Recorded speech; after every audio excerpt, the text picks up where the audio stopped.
Hey guys, how you doing? Hope you're having a great day. Today I'm going to be talking more about time-dependent perturbation theory, and specifically we're going to invoke an oscillatory perturbation now. And at the end we'll speak of Fermi's golden rule, which will tell us that at very long times the transition rate is essentially constant.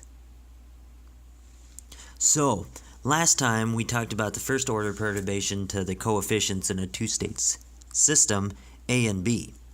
And our first order coefficients were CA1, which is this, and CB1, which is this.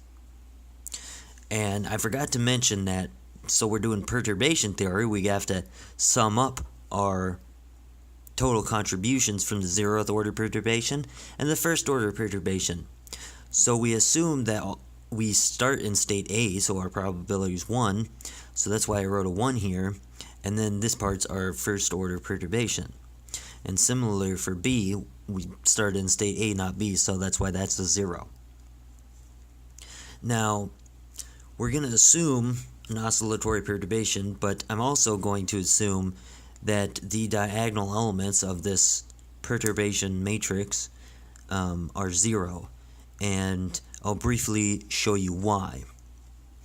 So our assumption throughout this video, we're going to assume that H sub ij, first order perturbation that depends on time, is equal to a part that's independent of time and a part that oscillates with time sinusoidally.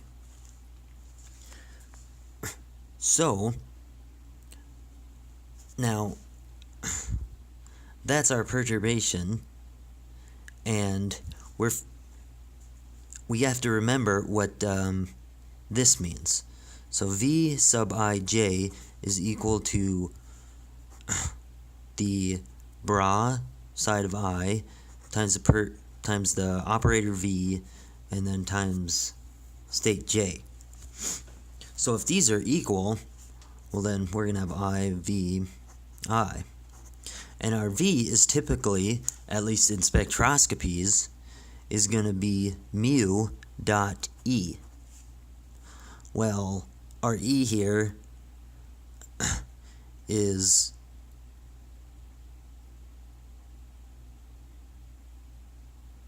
going to be the part that oscillates with time, and the mu is not going to oscillate with time.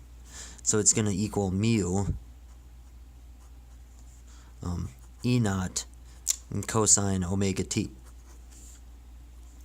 And we can pull the cosine omega t outside when we get something like this. E naught cosine omega t. And our mu, it's the dipole moment. It's going to take the form negative E times one coordinate if we're in one dimension. And we have to remember what this means. This means an integral from state I. We can take E out. E is just the electronic charge. It's a constant.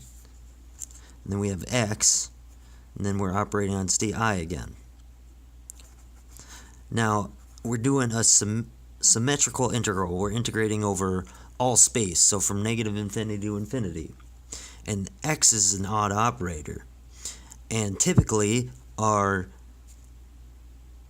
stationary states are going to be either even or odd. So let's take the case if they're even.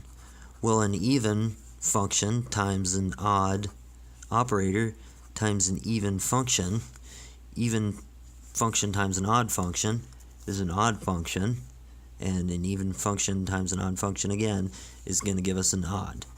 And when we integrate over symmetrical boundaries, an odd function, we get 0. And we do the same thing for odd times odd times odd. And you do that, you're going to end up getting odd. So that's a brief explanation why our diagonal elements are going to end up being 0. So, on the previous page, I said, let's assume we have a perturbation where our H sub ij of 1 is a time-independent part times sinusoidally oscillating part. and we can rewrite that as this, where I just rewrote cosine in terms of the exponentials by Euler's formula. So we just basically said on the previous page that CA is going to be about 1 still, but CB is going to change. And let's just rewrite CB for convenience here. So now I'm going to plug in our perturbation in here.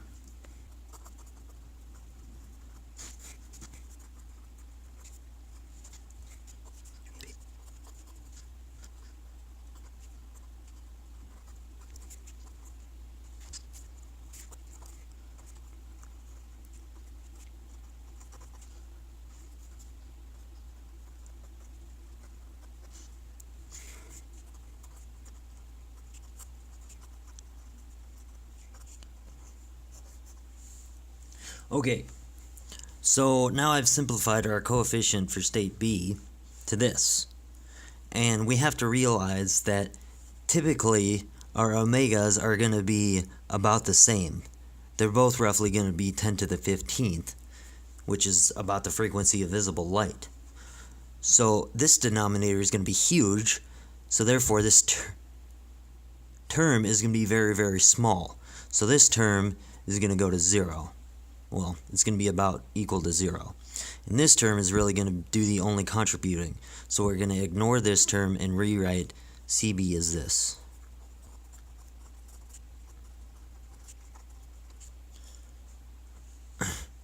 So now we have our CB, and to get our probability of being in state B, we just take the square of this, or the square modulus.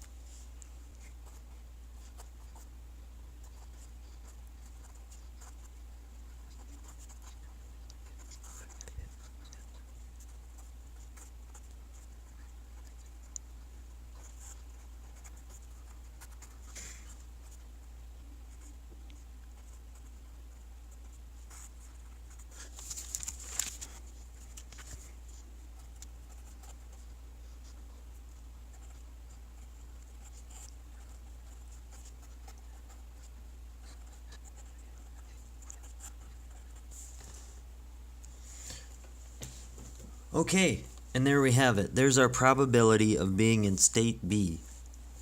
We can see it looks very similar to what's called a sinc function. General form of the sinc function is sine squared x over x squared, except, there's an extra t and over 2 there. But it does act a lot like a sinc function, in that the probability is greatest when your omega BA is equal to your omega, because this denominator blows up. Now, up here, I got to here by using some trig functions and playing around with Euler's formula a little bit. So I hope that wasn't too confusing. But what we're going to do now is show the properties of this function. And before I go, I will say that this is generally what's referred to as Fermi's golden rule. And there's different cases of the rule where you take t to the limit of infinity or to some other certain limit. But right now I'm going to refer to my computer so we can see the behavior of this function. Okay, so here we are at the computer, and what I've done here in this program is I've plotted our function, which I have here. This is the function, except all those coefficients I didn't include. We can just pretend they're 1. And we have delta omega here was the difference in our frequencies, and we have the t. Oh, we forgot to divide by 2. So let's do that here quick. Divide by 2. Okay, I don't think that's really going to change much. Oh, okay, it is going to change a lot. Kind of.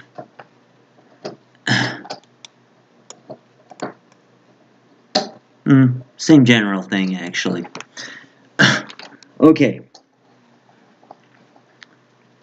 So, we have our function here, and I've plotted with omegas that are really close together. Don't worry about all the code, just focus on what I'm going to show you here. So, right now what's plotted is the probability of being in state B on our y-axis here as a function of the difference in frequencies. So if we go a little bit forward in time, we can't really see it, but there is some probability. And as we increase our time, the probability to be in state B becomes larger and larger. Okay? And let's see, if I increase t so we go longer, we will see the spike get very, very large. So the spike gets very, very large at large times. So this is time 0 before our perturbation hits, and as the time starts increasing after our perturbation hits, we see the probability to be in state B goes up very, very, to a very large number. Pretty much it approaches 1. But we didn't take some things into account with our assumptions. But the probability to be in state B does approach 1 as your time approaches infinity. And I also have that plotted down here. It's just a different type of plot. So right here is our delta omega, and probability B and B is what you would call the z-axis probably. And if we look at it from the side, so this axis here is time, and we start at time 0, and as time increases, our probability increases. And this is also another way to see it, but this is a contour plot, so we increase in time, and you can't see the middle because it's technically undefined there, but the probability increases as the time increases.